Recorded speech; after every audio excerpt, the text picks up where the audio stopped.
According to our next guest, cities are becoming more important than the nations they reside in. More than half the world's population live in urban areas, and the World Bank estimates cities make up more than 80% of the world's GDP. Renato de Castro is an advisor to the World E-Government's Organization of Cities and Local Government. Here's what he had to say. I think should be the first stakeholder to organize everything, but not be the main one.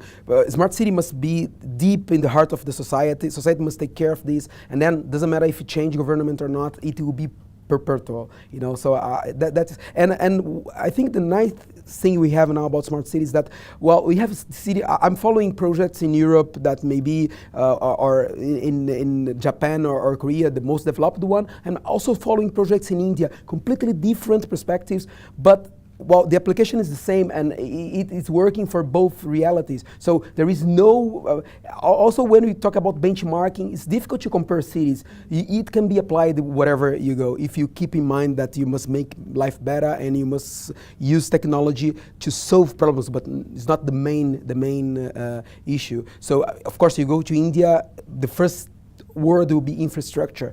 Or Brazil, I come from Brazil, is the same thing. But again, you don't need to follow the same path that the cities, developed cities has done the last 50 years. We can really jump it, and that's the good thing about smart city. So you can trailblaze in a completely different direction. The smart consumer, the smart resident is going to be absolutely key when it comes to this.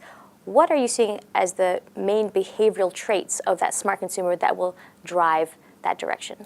Interesting thing is that as more globalized we get, more people are looking inside their roots, you know, so people want really to be local, to consume local products, and this is a characteristic of these smart consumers. And well, by 2020, probably 50% of the people in working will be millennials, and millennials come already with a new perspective. They are totally digital, they are connected, doesn't matter if they are in Tibet or whatever in the world, they are connected and they know what's happening. So I think connection and smart citizens are global people with very deep understanding of local reality and like to be local. Now, speaking of connectivity, earlier, Renato, you were explaining how New York, they're transforming their payphones into Wi-Fi hubs because that's what the smart consumer expects now.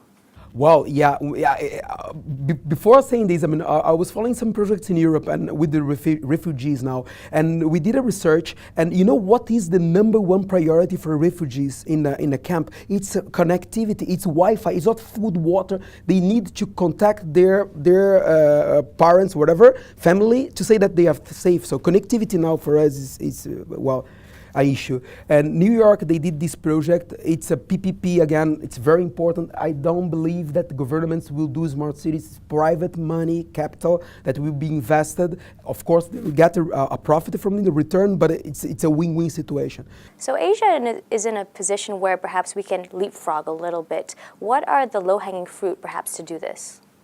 I think, well, again, the key for the stage that we are now is still government. I mean, we really must create this environment that is, what we say, a safe environment or interesting environment for global companies come to invest and to well, mutual benefit from it. I think if we get to find, well, a way to create this safe long-term investment, and Asia, the good thing about Asia and talking about, well, if you go to Middle East, they are doing a lot of smart cities and it comes from oil, and there it's more difficult to attract private investment because we don't have consumers. I mean, it's a small market. If you come to Asia, my goodness, they were complaining in India. India is doing a big project called Smart City Mission. It started with 98 cities. Now they shortlisted the first round for 20 cities, and then I heard some complaints that the government is just giving like $40 million for each city to start developing the project. We cannot do anything. Of course, you cannot do infrastructure for $40 million, but you can do good projects to attract investment. And when I'm there in India, I say, look, you have more than 1 billion people, consumers in potential. companies need to replace these old markets like Japan or Europe that that the consumption is going down. So we have everything. It's just a matter of, again, creating this environment to attract this investment, and this, I'm sure that's also a reality for Southeast Asia. I mean, Malaysia, you are in a very good strategic position. So it's not only the Malaysian market, but it's also the surroundings. So yeah, I feel a bright future for smart cities here also. So this comes back to how a government manages its spending. For example, with the type of subsidies in place in a nation like Malaysia, there is an attempt to stimulate more private investment so that the private sector can carry some of that burden around infrastructure. So for a country like Malaysia, what are you seeing in that transition? I think that now, also to create a safer environment, as I said, there is this. In smart city, we talk about e-government, smart government. So I think governments also must, promote, of course, smart city, but they must look inside and say, look, are we smart?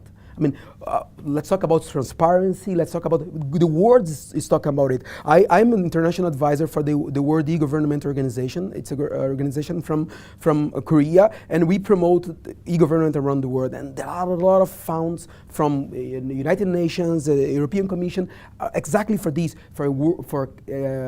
governments become more electronic, more democratic, in the sense that, if you communicate with your citizens, you get a smarter, whatever, citizen, city. And so this is also a kind of environment that these private investments are looking for.